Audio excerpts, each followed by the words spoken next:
شیعوں کا اتنا بڑا مجمع بیٹھا ہے، شاید 2% نے بھی مطاع نہیں کیا ہوگا۔ ایک چیز کا حلال ہونا اور ہے، ہزاروں حلال ہیں جن پر آپ عمل نہیں کرتے۔ ضروری ہے کہ اگر حلال ہے تو سارے شیعہ مطاع کرتے ہیں؟ نہیں، ایسا نہیں ہے۔ اور پھر اگر چاہتے ہو سننا کہ یہ علمی طور پر کیسی ہے تو ہم نے بھیج دیے تھے وہ حوالے کہ کون کون سے صحابی مطاع کے نتیجے میں دنیا میں آئے۔ ہاں، کتابوں میں لکھا ہوا ہے کون کون سے صحابہ محترم تھے جن کی زوجہ عقد مطاع میں ان کے ساتھ تھیں، اور ان کے عقد مطاع کے نتیجے میں کون سا تابعی اور کون سا صحابی محترم کا بیٹا دنیا میں آیا۔ بہت بڑا نام بتا دوں، ایک مشہور نام بتا دوں؟ پریشان کیوں ہے؟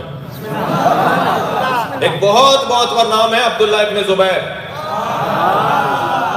انہوں نے کہا کہ یہ حرام کام ہے، یہ فلاں ہے۔ تو ایک صحابی محترم نے آواز دی، خبردار اپنی والدہ سے پوچھو تمہارے والد کا ان سے کون سا حق تھا۔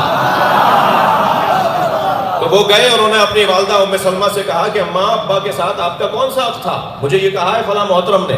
کہنے وہ صحیح کہہ رہے ہیں، عقد مطاع تھا جس کے نتیجے میں تم دنیا میں آئے۔ تو بھائی اگر نبی مکرم کے زمانے میں اور خیبر کی فتح ہو جانے کے بعد یہ حرام ہو گیا تھا تو پھر حضرت ابوبکر کے زمانے میں صحابہ یوں کیوں کر رہے تھے؟ صحابہ کرام یہ حضرت ابوبکر کے زمانے میں کیوں کر رہے تھے؟ یہ حضرت ابوبکر کے زمانے تک رائج رہا، حضرت عمر نے روکا، اور ابھی آپ نے 6 سال پہلے تو ایک پمفلیٹ چھاپا تھا کہ حضرت عمر کے 27 کارنامے، ان میں آپ نے 7واں کارنامہ۔ میں آخر میں آپ کو کچھ دلائل دوں گا۔ یہ جو حضرات کہہ رہے ہیں نا کہ صحابہ کرام میں سے عبداللہ بن زبیر مطاع کیا ہے، تو میں آپ کو ایسے دلائل اس کے آخر میں ویڈیو میں دوں گا کہ آپ حیران ہو جائیں گے۔ بلکہ میں آپ کو کوشش کروں گا کہ ایک لنک پرووائڈ کروں، اگر آپ خود جا کے اس کو دیکھیں، ٹھیک ہے، تاکہ پتہ چلے کہ دودھ پانی کے پانی ہو جائے۔ حقیقت کیا ہے؟ یہ لوگ عوام سے حقیقت چھپا رہے ہیں۔ آئیے اور علماء کی گفتگو کو سنتے ہیں، اس کے بعد انشاءاللہ العزیز ہم اس پر مزید گفتگو کریں گے انشاءاللہ۔ آپ سے درخواست ہے چینل کو سبسکرائب کیجیے اور اس ویڈیو کو آگے سے ضرور کیجیے گا۔ آئیے چلتے ہیں، مکمل ویڈیو کو سماعت فرمائیں، اس کے بعد انشاءاللہ دیکھتے ہیں۔ ایک اور بڑی شخصیت جن کی شہادت ہے حضرت عبداللہ بن زبیر رضی اللہ عنہ، یہ بھی حجاج بن یوسف نے کی، صحیح مسلم میں موجود ہے کہ لاش ٹانگ دی، عبداللہ بن زبیر صحابی کی لاش ان لوگوں نے خانہ کعبہ کے دروازے پہ ٹانگ دی، اور ابن عمر وہاں سے گزرے اور کہا تجھ پہ سلام ہو اے عبداللہ، میں تجھے منع کیا کرتا تھا اس طرح کے معاملات میں۔ یہ عبداللہ بن زبیر صحابی تھے؟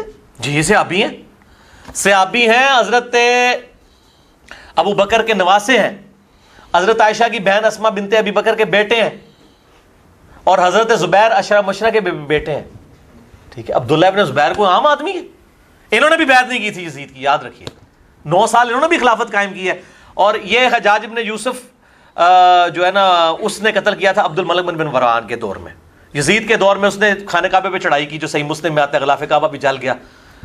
یزید کے قابو نہیں آئے عبداللہ ابن زبیر، پھر مروان کے قابو بھی نہیں آئے، عبد الملک بن مروان نے شہید کروایا اور لاش ٹانگ دی۔ اور پھر عبداللہ بن عمر نے کہا تجھ پہ سلام ہو، یہ جو لوگ کہتے ہیں نا تیرے بارے میں کہ تو یہ تھا، نہیں، تو بہت نیک انسان تھا، اللہ کا خوف رکھنے والا تھا، تو عبادت گزار تھا، رات کو شب بیداری کرنے والا تھا۔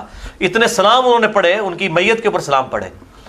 اور حجاج، صحیح مسلم میں آتا ہے، حجاج ابن یوسف نے حضرت اسماء بنت ابی بکر کو، جو مطلب بڑھیا ہو چکی تھی، گھسیٹ کے کہا کہ اس کو لے کے آؤ میرے پاس، پھر خود گیا تو اسماء نے کہا کہ تو نے میرے بیٹے کی دنیا خراب کی ہے، میرے بیٹے نے تیری آخرت خراب کر دی ہے۔ اور یہ آل امیہ کے جو چمچے ہیں نا، یہ کہتے ہیں حجاج بن یوسف آخری زمانے میں کہتا تھا جناب توبہ کرتا تھا، یہ کرتا تھا، وہ کرتا تھا، اس طریقے سے اس کا بھی دفاع کرتے ہیں۔ ناظرین، میں کوشش کروں گا کہ ڈسکرپشن کے اندر آپ کو ایک لنک دوں، مکمل دلائل آپ وہاں دیکھیے گا، دودھ کا دودھ پانی کا پانی ہو جائے گا۔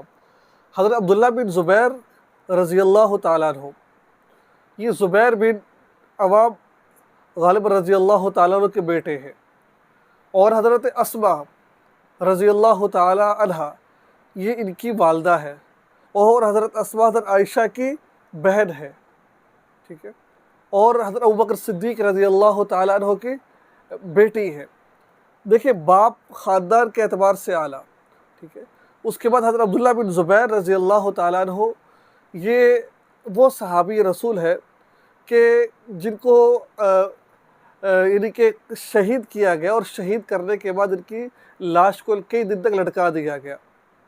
اور افسوس کی بات یہ ہے، جو اہل تشیع حضرات ہیں وہ یہ کہتے ہیں کہ نعوذ باللہ من ذالک کفر نباشر، یعنی کہ یہ جو حضرت عبداللہ بن زبیر ہے یہ متا کی اولاد میں نہیں، ایسی بات نہیں ہے. میرے پاس ہزاروں دلیلیں موجود ہیں، میں ویڈیو لمبی نہ ہونے کی وجہ سے میں یہ آپ کو صرف لنک ڈسکرپشن میں دے رہا ہوں، وہاں جا کر آپ دیکھیے گا، میرے حوالوں کے ساتھ حوالے بھی لکھے ہوئے، تمام کی تمام چیزیں وہاں پر لکھی ہوئی، وہاں جا کر آپ دیکھ سکتے ہیں کہ یہ حضرت اسما سے متا نہیں کیا گیا. کیوں نہیں کیا گیا؟ ایک دلیل میں آپ کو یہاں پر یہ دیتا ہوں. ایک تو حضرت اسما کے کل یہ 8 بہن بھائی تھے، 5 بھائی تھے، 3 بہنیں تھیں، وہ کسی کو یاد نہیں ہے. اور آتا ہے کہ حضرت زبیر، ٹھیک ہے، رضی اللہ تعالیٰ عنہ نے آخری عمر کے اندر حضرت اسما کو طلاق دی تھی. حضرت اسما کو طلاق دی تھی آخری عمر کے اندر، یعنی کہ جب بوڑھی ہو چکی تھی. اور یاد رکھیے کہ جو متا ہوتا ہے نا، متا اہل تشیع حضرات کی کتابوں میں یہ بات لکھی ہوئی ہے، آپ دیکھ سکتے ہیں جا کر کہ جو نکاح متا ہوتا ہے اس کی طلاق نہیں ہوتی ہے. اس کی طلاق جب نکاح بظاہر طلاق دی ہے، اس کا مطلب یہ ہے، کئی کتابوں کا حوالے میں نے لکھے ہوئے، آپ جا کے دیکھ سکتے ہیں کہ جب ان کی طلاق ہوئی ہے اس کا مطلب یہ ہے کہ نکاح تھا، متا نہیں تھا. متا شروع اسلام میں جائز تھا، لیکن بعد میں رسول اللہ صلی اللہ علیہ وسلم نے منع کر دیا تھا.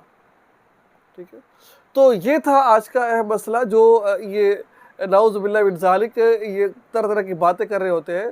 حضرت عبداللہ بن زبیر بہت بڑے صحابی تھے، اور دین کی بڑی خدمت انہوں نے کی ہے.